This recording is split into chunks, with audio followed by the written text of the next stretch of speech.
নিয়ামতপুরে বিএনপির প্রার্থী মোস্তাফিজুর রহমানের বেগম খালেদা জিয়ার আত্মার মাগফিরাত কামনায় দোয়া অনুষ্ঠিত।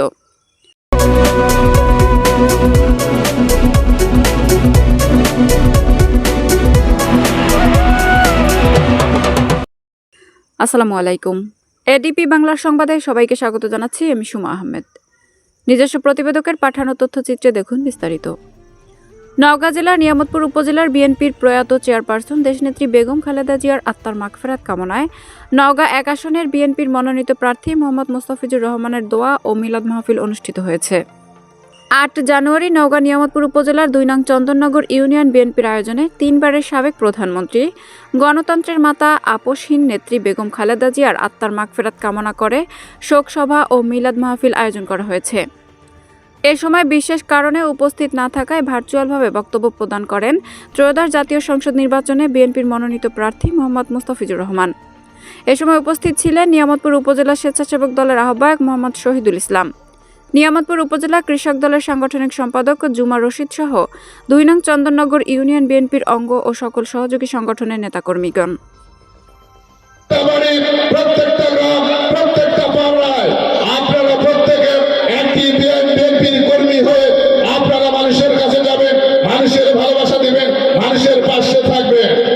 বিশেষ করে আমাদের অ্যাক্টিভ চেয়ারম্যান জনাব তারেক রহমান, তিনি ইতিমধ্যে একটি বাংলাদেশকে সমৃদ্ধিশালী দেশ হিসাবে এবং গণতন্ত্রকে প্রতিষ্ঠিত করার জন্য এবং জনগণের উন্নয়নের জন্য তিনি ইতিমধ্যে বিভিন্নভাবে, যেমন আপনার ফ্যামিলি কার্ড, কৃষি কার্ড এবং বিএনপির পরিকল্পনা কার্ড, এই ধরনের একটি আমাদের ২ নম্বর ইউনিয়ন থেকে বিভিন্ন নেতাকর্মী সবাইকে আমার আন্তরিক সালাম, আসসালামু আলাইকুম। অন্যান্য জাতির প্রতি শুভেচ্ছা। হতে পারে তার এই ২ নং চন্দ্রনগর ইউনিয়নে কোনো ভেদাভেদ থাকবে না, দালাল থাকবে না, জমি দখল থাকবে না, ভিট দখল থাকবে না, মানুষের মধ্যে কোনো ভেদাভেদ থাকবে না। আমি চাই আপনারা আমাদের পাশে থাকলে, সাধারণ জনগণ যদি আমার পাশে থাকে, আগামী দিনে আমি চন্দ্রনগর একটি দালাল মুক্ত চন্দ্রনগর ইউনিয়নবাসীকে উপহার দেব এবং আপনাদের যত সুযোগ সুবিধা আছে, আমি একা মানুষ আপনাদের হাত ধরে আগাতে চাই। আপনারা সবাই আমার সঙ্গে যোগাযোগ করবেন যে কোনো সমস্যার জন্য। আমার নেতা বলেছে আগামী দিনে ন্যায্য মূল্য পাবে, অসহায় শ্রমিক ন্যায্য মূল্য পাবে, সাধারণ মানুষের ন্যায্য অধিকার পাবে।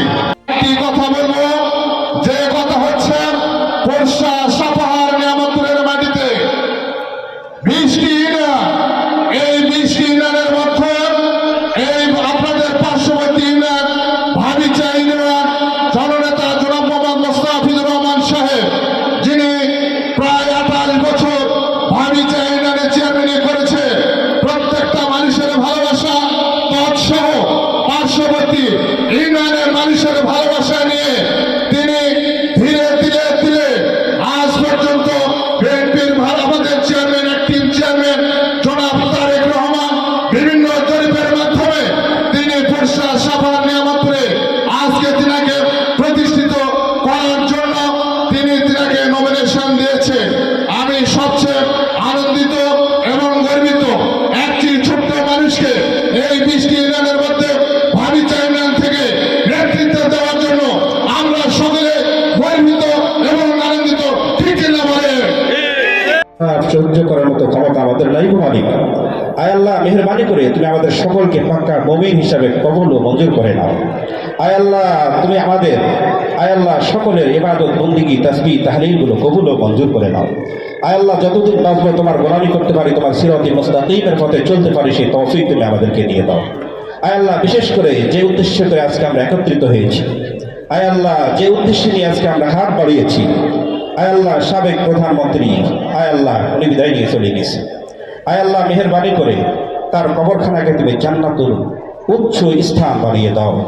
আয় আল্লাহ, কবরখানা জান্নাতের সঙ্গে যোগাযোগ করে দাও, জান্নাতি লেবাস পরাই দাও, জান্নাতি বিছানা বিছাই দাও। আয় আল্লাহ, আয় আল্লাহ, দেশের অনেক খেদমত করেছে, আয় আল্লাহ মেহেরবানি করে কবুল ও মঞ্জুর করে নাও। আয় আল্লাহ, আত্মীয় স্বজনদেরকে সবুরের জামিল ইখতিয়ার করার তৌফিক দান করো। ইয়া আল্লাহ, আয় আল্লাহ, তারা কষ্টে আছেন, আয় আল্লাহ মেহেরবানি করে তাদের কষ্টগুলোর দিকে লক্ষ্য করে আল্লাহ তাদের দোয়াগুলোর দিকে লক্ষ্য করে আমাদের দোয়াগুলোর দিকে তাকায় তার কবরখানা তুমি জান্নাতের উচ্চ স্থানে পরিণত করে দাও। আয় আল্লাহ, আমাদের মনোনীত চেয়ারম্যান এমপি সাহেব, আয় আল্লাহ, তিনারও মনের আশা, আয় আল্লাহ, ইজ্জতের মালিক তুমি, সম্মানের মালিক তুমি। আয় আল্লাহ, যাকে চাও তুমি ক্ষমতায় বসাতে পারো। আয় আল্লাহ, যাকে চাও ক্ষমতায় থেকে নামাইতে পারো। আয় আল্লাহ, মেহরবানি করে তার মনের আশাকে তুমি পূর্ণ করে দাও। আয় আল্লাহ, এলাকার মধ্যে তুমি সুখ শান্তি ভরপুর করে দাও। আয় আল্লাহ, এই বাংলাদেশ থেকে, আয় আল্লাহ, এই বাংলাদেশকে, বাংলাদেশের জাতিকে, আয় আল্লাহ, তুমি সকল হিন্দু আনি আগ্রাসন থেকে হেফাজত করো।